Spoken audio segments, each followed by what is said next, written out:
ભરૂચ તાલુકાના અમલેશ્વર ગામે વાગરા વિધાનસભામાં સમાવિષ્ટ ભાડભૂત જિલ્લા પંચાયતના કાર્યકર્તા સંમેલન યોજાયું હતું। ભરૂચ તાલુકાના અમલેશ્વર ગામે વાગરા વિધાનસભામાં સમાવિષ્ટ ભાડભૂત જિલ્લા પંચાયતના કાર્યકર્તા સંમેલન યોજાયું હતું।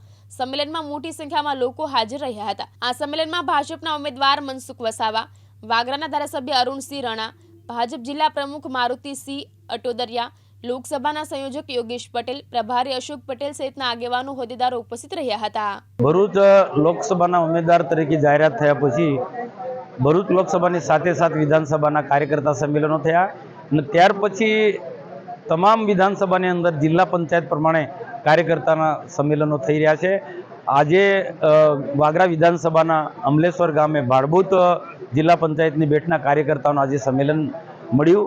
આ પ્રસંગે જિલ્લા ભારતીય જનતા પાર્ટીના પ્રમુખ મારુતિસિંહ અટોદરિયા, પ્રભારી અશોકભાઈ પટેલ, આ વિસ્તારના ખૂબ ઉત્સાહી જાગૃત ધારાસભ્ય અરુણસિંહજી રણા, એ ઉપરાંત અનેક આ વિસ્તારના તાલુકાના જિલ્લાના સંગઠનના ચૂંટેલા કાર્યકર્તાઓ, આગેવાનો અને એક બૂથ લેવલના કાર્યકર્તાઓ ઉપસ્થિત રહ્યા। આ બધા જ લોકોને અમે અપીલ કરી કે આપણે બૂથ જીતવાનું છે અને બૂથ જીતવા માટે બૂથ પર જઈ ને કાર્યકર્તાઓએ લાભાર્થીઓનો સંપર્ક કરવાનો છે।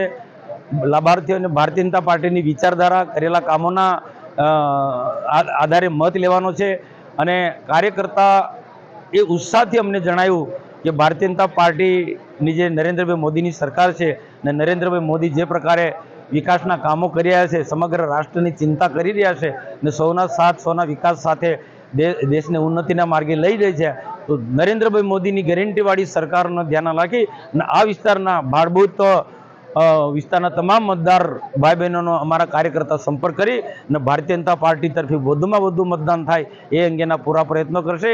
આ અમલેશ્વર પછી હવે પછીના કુકરવાડા છે, કેલોદ અને છેલ્લે કવિઠાની સભા છે। આખો દરરોજના 4-5-6 અમારી નબીપુરમાં સન્માન છે, 5 થી 6 આવી નાની મોટી કાર્યકર્તા સાથેની સભા રહેશે। કાર્યકર્તાઓ તરફથી જબરદસ્ત મોટો અમને આવકાર મળ્યો છે અને દરેક જગ્યા ઉત્સાહ અને ઉમંગથી અમારું સ્વાગત થઈ રહ્યું છે। જીતુ રાણા, દિવ્યાંગ ન્યૂઝ, ભરૂચ।